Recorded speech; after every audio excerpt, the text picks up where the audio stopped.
Chapter 1. Holy Days. The Rhythm of Holiness and Memory. The sun rose over the camp, its rays touching the tents where those still slumbered, who had wept yesterday over their own imperfections. Moses stood on the hill, watching as life gradually awakened, the faint smoke rising from the first morning fires, the children's games kicking up dust that hung like a golden cloud in the beams. And then he remembered the words he had heard on the mountain, when the earth beneath his feet trembled for the presence of the incomprehensible. Remember the seventh day, to keep it holy. This was not merely a command, etched onto stone tablets like a sentence. It was mercy, given as an oasis amidst the endless heat of existence. God did not simply order them to cease their labor. He breathed into their exhausted lives a rhythm of holiness meant to divide time into a flow of survival and a source of restoration. 6 days the desert demanded continuous struggle. The struggle for water, for food, for shade, for patience with one another. 6 days their hands were calloused from setting up camps and gathering manna, and their eyes were fixed on the horizon, searching for the end of the journey. But then the seventh day came, Shabbat, and all that relentless struggle suddenly subsided. The morning of Shabbat arrived differently. It was like thick, warm honey poured into the air. Women prepared bread on Friday, and its sweet, comforting aroma wafted over the camp, promising peace. On Shabbat, there were no sounds of hammers, no creaking carts, not even the usual groan of camels. A deep, psychological silence settled, allowing them to hear not just the rustle of clothes, but the quiet beating of their own hearts. A person could release the burden of the world and finally remember that they were not a slave of Egypt, nor a slave to their own restless desire to work. They were a child of liberty.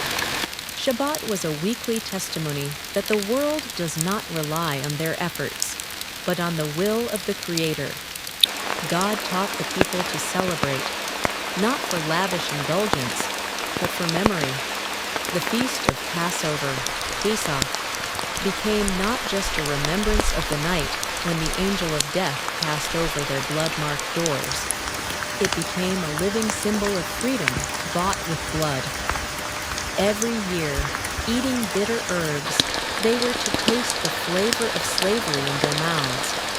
And breaking unleavened bread, they were to feel the haste of that fateful night when there was no time even to let the dough rise. It was a ritual of plunging into historical trauma, only to emerge renewed, having relived the joy of salvation. It was a sacred lesson that the price of freedom is the price of life. The Feast of Booths, Sukkot, was a confessional reminder of fragility. They built temporary, shaky booths, open to the winds and the stars, and lived in them for 7 days. This was a return to the sand, to primal vulnerability, a reminder that even in temporary shelters, the glory of God can reside, and that all their pride, all their gains, are but fleeting shadows. The sacred longing for nomadism taught them trust. If God protected them when they had no permanent roof over their heads, would He not protect them now? The Feast of Weeks, Shavuot, or the Feast of Harvest, came at a time when the people gratefully gathered the first fruits of the earth. But in the desert, it acquired a deeper meaning. It was not only gratitude for every seed that sprouted in the heart, as well as in his ground. It became the festival of the giving of the law on Sinai. The first fruits, brought to the altar, became a symbol of the best gift a person can bring, the readiness to live by the code that transforms the desert into a garden. Moses spoke to the people, And his voice was not the voice of a prosecutor, but the voice of a father revealing a secret. The holy days are not market fairs of merriment, nor merely a break from burden. They are encounters between the soul and its creator. It is consciously set aside time to restore one's heavenly identity. And then the silence of the desert was filled with songs that rose above the smoke of the altars, pure and genuine. In these days, when the chase subsided and the melodic, though strict rhythm of God's memory became audible, the people felt, the law is not a yoke, it is wings. It is a merciful reminder that even amidst the sands, they have the right to rest, to joy, and to renew their connection with eternity. Chapter 2. The Law of Morality, the Fire of Conscience. God spoke to Moses not only through thunder and lightning splitting the skies above Sinai, nor only through the pillar of fire that guided them by night. He spoke through the silence of the heart, through that elusive inner voice that distinguishes humanity from the speechless animal. The 10 Commandments, etched in stone, were only the external manifestation of the fire of conscience that already burned or smoldered in every soul. They were the law, brought from the realm of the invisible into the realm of visibility. You shall not steal, it was said. But behind these 3 words stood not only a prohibition against coveting another's property. It established the dignity not only of the one being stolen from, but also of the one tempted. It was a prophetic warning that by taking bread or gold from another, a person is actually stealing the sacred space of trust from themselves. They steal the ability of their soul to be honest, and they steal integrity from the community. And is not time wasted on indifference a theft? Is not hope taken from a neighbor by a harsh word a theft? Moses saw how greed, that yellow sin, destroys even the strongest families, turning shared good into a battlefield. You shall not bear false witness. This was not just about the legal process, where the value of a word equals life. It was about the purity of one's gaze upon a brother. Lying is not just a falsification of facts. It is a metaphysical aggression, an attempt to rewrite God's world according to one's own distorted pattern. A false witness did not just slander. They poisoned the well of truth in the community. The consequences of false testimony emerging from the lips were like hot coals. They burned the victim's reputation. They scorched the witness's soul, and the smoke of this shame defiled the entire camp, creating an atmosphere of suspicion and fear. If everyone in the desert had allowed themselves to lie, their movement would have stopped forever, because trust is the air the community breathes. You shall not commit adultery. This was not just about the body, but about the fidelity of the heart and the sacred covenant made before God. Adultery did not merely destroy the marital union. It undermined the very foundation of society, the family.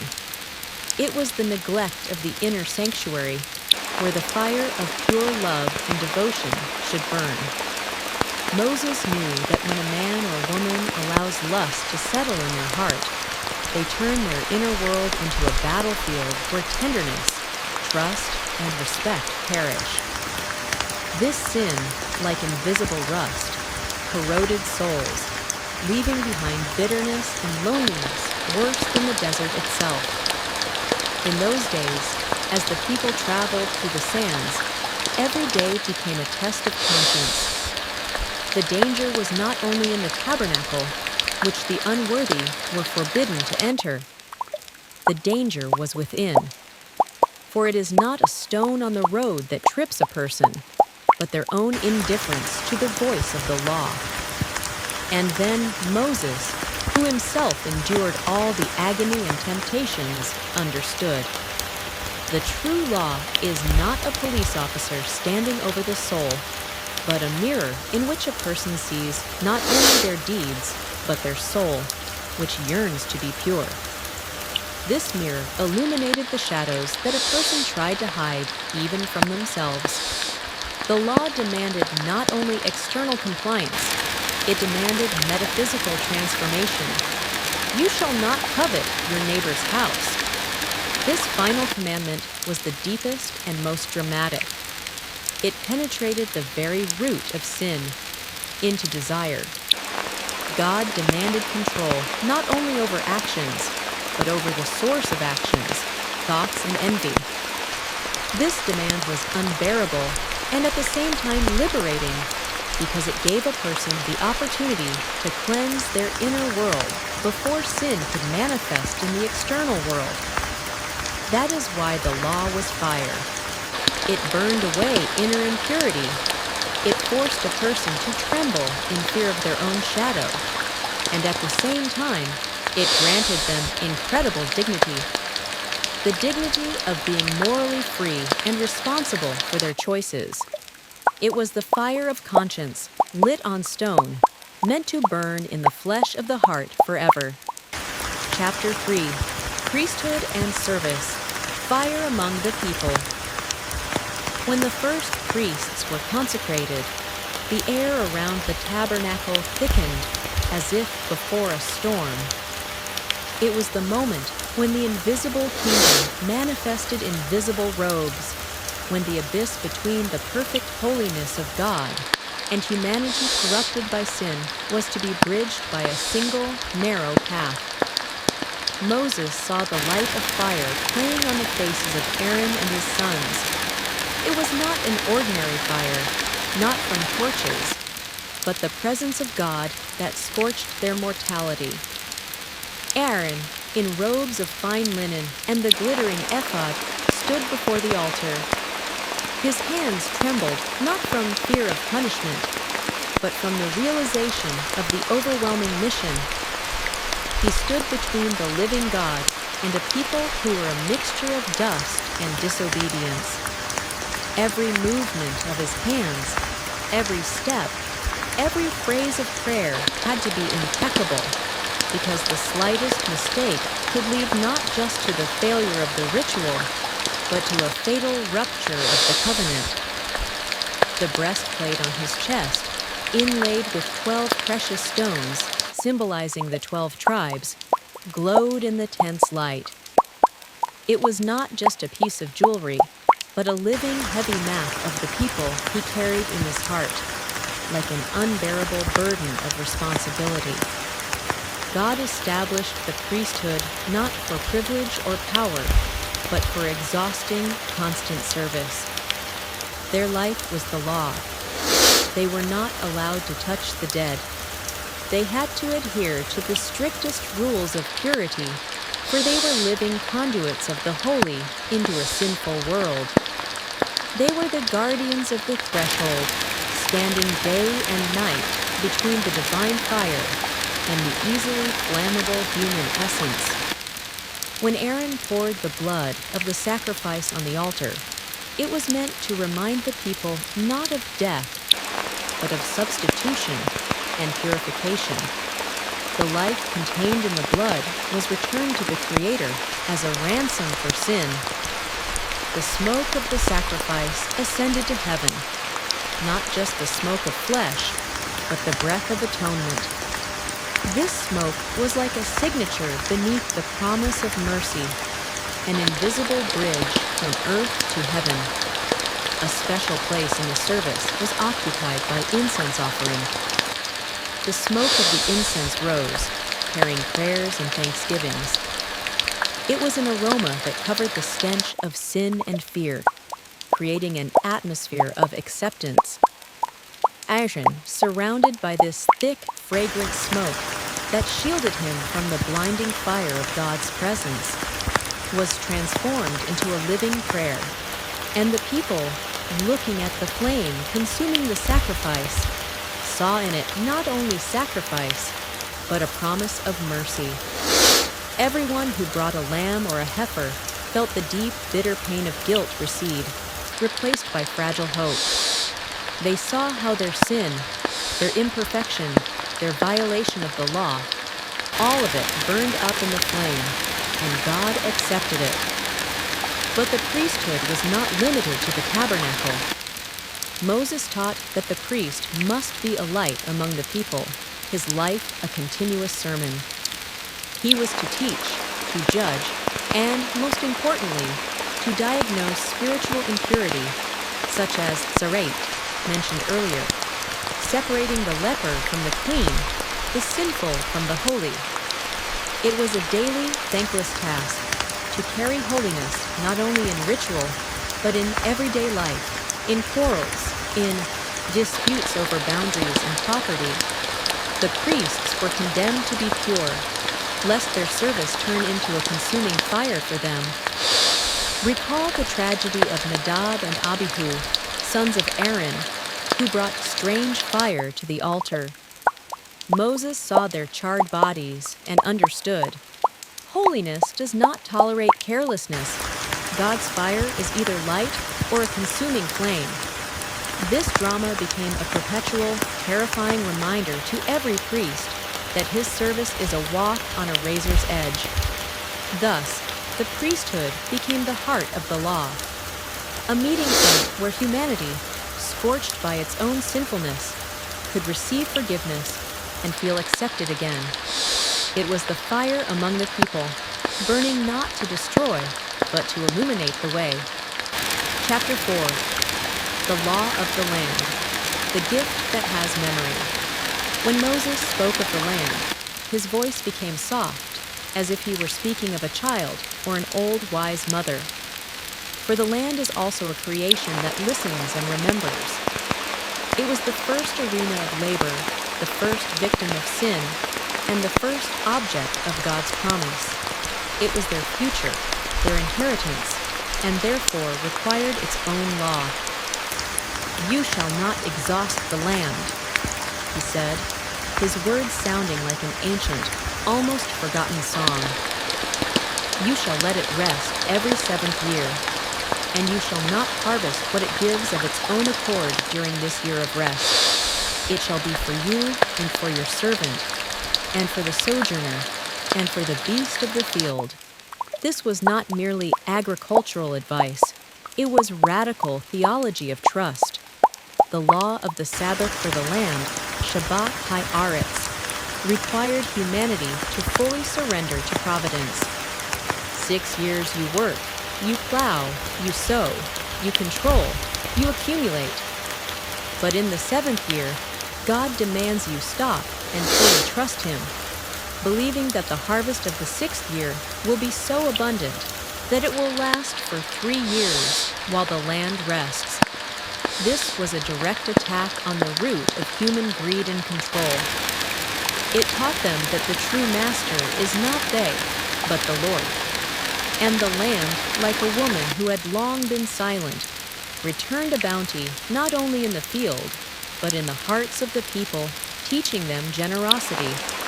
But the pinnacle of social and economic law was the year of Jubilee, Yovel, which occurred after 7 Sabbath cycles every 50 years. The year of Jubilee became a festival of justice that breaks time. It was a sacred reset of all economic systems, which inevitably become distorted over time, leading to a chasm between the rich and the poor. The Jubilee was a divine amnesty. 1. Fields were returned to their owners. Land sold out of necessity was returned to the original family, restoring the initial plan for the distribution of inheritance. 2. Debts were forgiven. Financial obligations that turned debtors into slaves and creditors into tyrants were canceled. 3. Slaves were set free. Even those who had sold themselves into slavery to feed their families were released to freedom. This was not just an economic, but a cosmic reset. God reminded them, "The land is mine, and you are only guests on it." This was a blow against the idol of absolute private ownership. The law of Jubilee exposed the illusion that a person can eternally hold on to what belongs to the Creator. In this year, the old time, burdened by debts and oppression, was broken, and the people returned to a 0 point, to a clean slate granted by mercy. Thus the people learned to share, to let go, to forgive, and most importantly, to live without fear of eternal poverty. They understood that their security depended not on the size of their accumulations, but on the fidelity to the law, which guaranteed that no one would become a slave or an outcast forever. The law of the land was the law of the heart, which learned to love its neighbor as itself, even at the cost of its own profit. Chapter 5. Trials and promise. The desert is no place for illusions, and even amidst the holiness of the law, there were falls, deep as the wells of disappointment. People quarreled, cheated, slandered, and worst of all, forgot. They forgot the fire of Sinai. They forgot the manna that fell from heaven, and their thoughts returned to the onions and meat of Egypt. The golden calf, created by their own hands, became a cry of despair. The need to have a visible, controllable God instead of the invisible, demanding Yahweh. But the law, broken by Moses in anger and then rewritten, did not become chains binding the disheartened. It became a fire that purified. When someone fell, they were not cast aside like unnecessary filth, but taught how to rise through repentance and sacrificial cleansing. The law established not only punishment, but also a path of return. For purity is not in perfection, which is unattainable for mortal humanity, but in the striving for light, in the constant, painful movement from sin to forgiveness.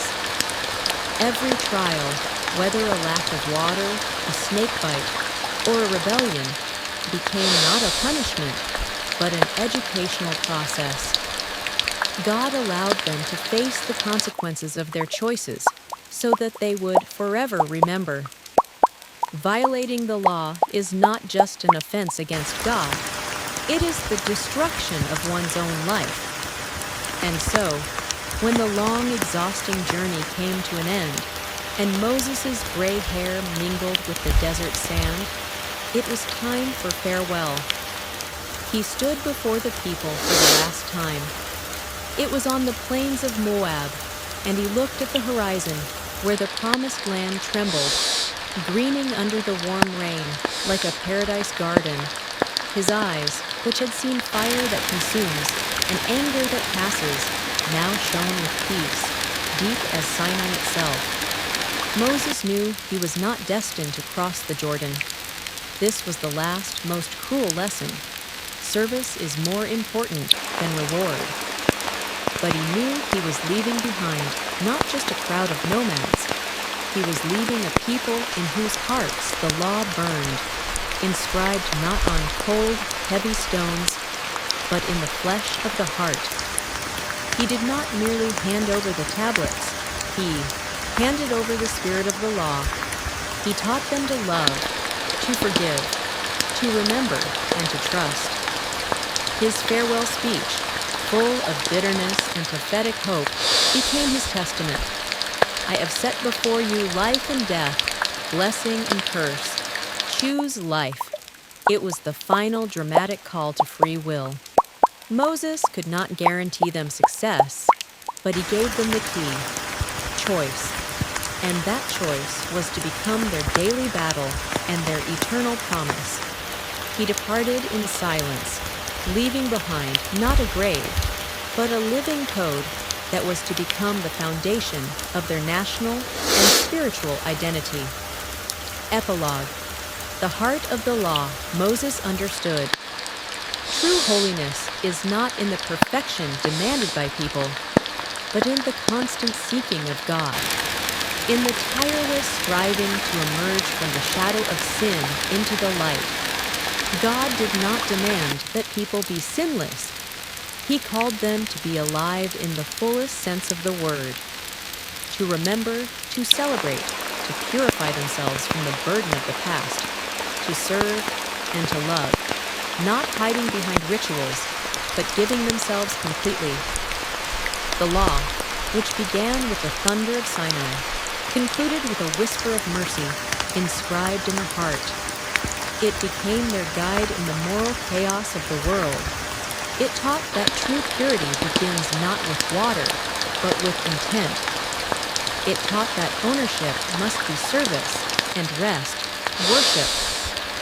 Thus, the people who once wandered in the sands raised their heads. They became a people who carry light, a light that was not their own, but a reflection of the fire that burned on the inaccessible summit. They became witnesses that even in the deep desert, a person can find their way if their heart beats in the rhythm of the law.